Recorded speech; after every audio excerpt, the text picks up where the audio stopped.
What's going on, everyone? So reports came out that Bradley Beal would waive his no-trade clause for 3 teams, really. I guess technically you'd say 4 because it was just LA. But LA, so the Lakers or the Clippers, as well as the Denver Nuggets and the Miami Heat. Now, other teams could come to light. I mean, even Bradley Beal recently said that, he holds all the cards. It's up to him where he wants to go. Any trades have to kind of go through him because he has a no-trade clause.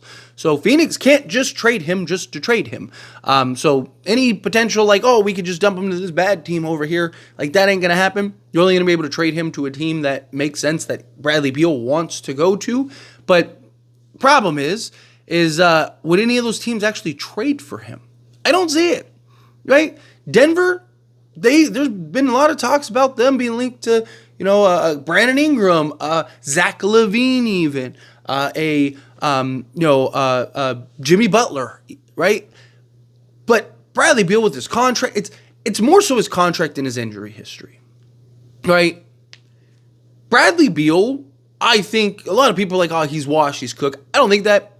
I mean, he was fantastic in Washington, and then he went to a team that just made no sense, right? I talked about it heavily when it happened. I was like, Phoenix just took themselves out of the equation, right? Even when people were like, no, hand them the championship, no, they're gonna be terrible. Guess what? They were terrible, right? Because you can't just throw names on the back of the jerseys. Look, I'm a Laker fan.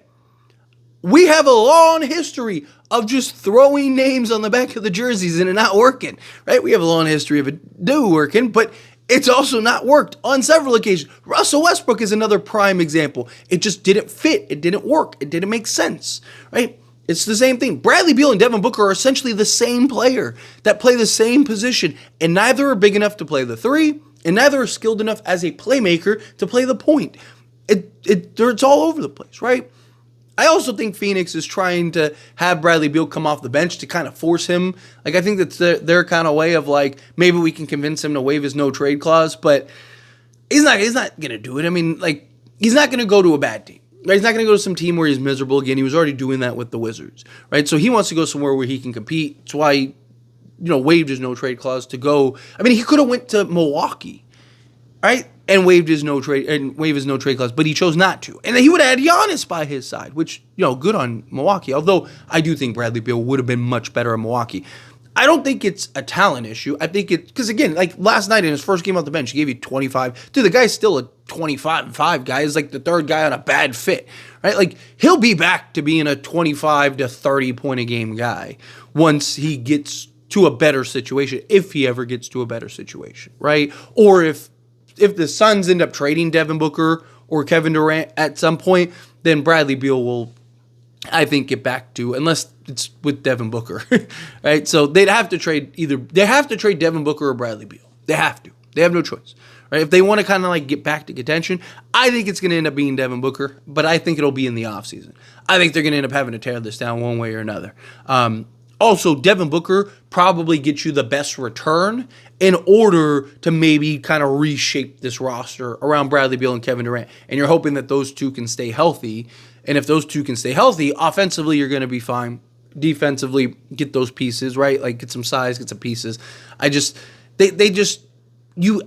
it when it happened, right? They got new ownership itch, right?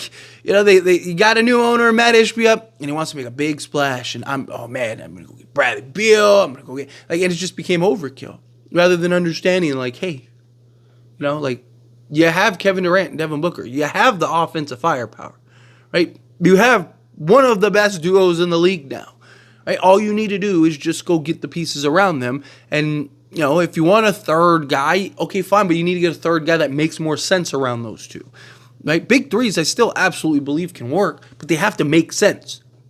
Think of every successful big 3 in history, from Boston to Miami to, even the Warriors with their 4, right? But all the pieces fit. They all made sense. They all did different things, right? You put a bunch of guys together that all are essentially the same player, just at different scales. It's not going to really work. And so then I don't see the Nuggets making a move for him, right? I don't see the Denver Nuggets going that's the guy we need, right?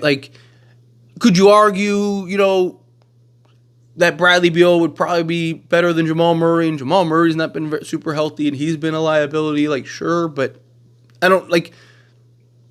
I think last thing you want to do is get caught up in that contract. If Bradley Beal was playing like, I don't know, 70 games a season, then I could see maybe a team like, I think there would be a justification for Denver, right? Where it's like, he's better than Jamal Murray and everyone else we got. He'd literally be our best player on this team right now. If we could turn a Michael Porter Jr. or Jamal Murray into Bradley Beal, in the offseason, well, unless you do Michael Porter Jr., you could do it now. But like, in the offseason, it's something you consider like, hey, if like things go bad with Denver, it's like, because otherwise they'd have to package Michael Porter Jr. So it's like, okay, do you want to do Michael Porter Jr. for that? You could, sure, but then like you're small now compared to like what you would be. Although, are you really small as long as you have Jokic, right? Like that'd be your argument, and then just can you go get another defensive piece or something? It's where the kind of argument would lie. But the problem is he's not playing 70 games a season. He's playing like 40 to 50 games a season. And you're paying a guy $60 million to play half the season. Like, that's not great. It's not ideal, right? Like, at that rate, he's making more money than anybody by like a good margin. Team like Miami probably makes the most sense for him. Probably makes the most sense, period. Are you really going to get a better player for Jimmy Butler than Bradley Beal? Supposedly Miami still wants to remain competitive. They still want to be in the mix. Bradley Beal's probably the best, just doing like a Jimmy for Bradley swap. Obviously, there'd have to be other little pieces and components, but for the most part, just that kind of swap. Sure, but again, it's just like where's the is that something Miami wants to do? Supposedly no, right? Reports came out that Miami, they want to stay as far away from Bradley Beal as possible, which I don't blame them, right? Because now you have like redundancy with Tyler. So now at that point, you're probably trading Tyler Hero, which you probably get a good return, probably get a bunch of pieces to put around, but is that really what's best for the team? But Miami's got to do something with Jimmy. It feels like you got to get something done. It's like, could get worse than Bradley Beal. Honestly, I think Jimmy Butler's going to end up staying in Miami. I just, what team is trading for him, right? And going to give up the assets Miami's going to want and then pay him a new contract. And if he was like 30, yeah, every team in the league would probably be trying to go get him. But, he's got, 2-3 more years probably on quality years, and he's already injury and struggling, although you could argue that that's why it would make sense for both sides. Outside of that, I don't see the Clippers going after him. I don't see the Lakers going after him. If this was like a couple years ago, like 2 years ago, I think the Lakers would probably be in the mix for it, right? If I'm being honest, right? Like I 100% think that the Lakers would have been in the mix for it. But now, I think the Lakers understand that they're on the right path. They just need to get like two kind of quality, get a point of attack guard and then a backup center, and then they're good. So I don't think the Lakers would go and make that move. Plus, they'd have to trade Austin Reeves, and I don't think they'd trade Austin Reeves. Secondly, the Clippers, you could argue James Harden, Bradley Beal, and Kawhi make more sense, right? Again, all three guys do different things. All three guys play different positions. All three guys would fit better. James Harden in that playmaking point guard role. Bradley Beal is just that like bucket or scorer. Kawhi is that as your 3-and-D superstar. Yeah, there's definitely an argument there, but everything that they'd have to shovel out, I mean, financially, it doesn't matter, right? Like Steve Ballmer's the richest owner, but he has more money than like all the owners combined. But it's more so of like, is that the best move for the Clippers? Clippers have been good. Right? They've been really good without Kawhi all season. Right? You add in Kawhi, he starts getting acclimated. You look up, do you really want to rock that boat that much? Probably not. So I don't see where Bradley Beal goes. I think he's going to end up being stuck on Phoenix. I think he's going to be stuck with the Suns, and the Suns are going to have to trade either Kevin Durant or Devin Booker.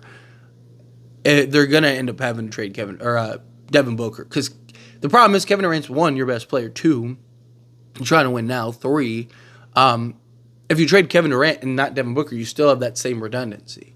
So have the same issue of Bradley Beal and Devin Booker are the same guys. So you got to correct that. But anyway, As always, this is a discussion, and I pass a question on you. Let me know your thoughts and opinions down in the comments below. What do you think? How do you feel? What are your thoughts? Do you agree? Do you disagree? Kind of mixed in the middle. Do you think that he goes anywhere? Do you think he stays in Phoenix? Do you want him anywhere in particular? Is there a team that comes to mind where you're just like, ooh, that's the guy, that's the piece? Yeah, how do you feel? Whatever your thoughts are. Love to hear it, so let me know down in the comments below.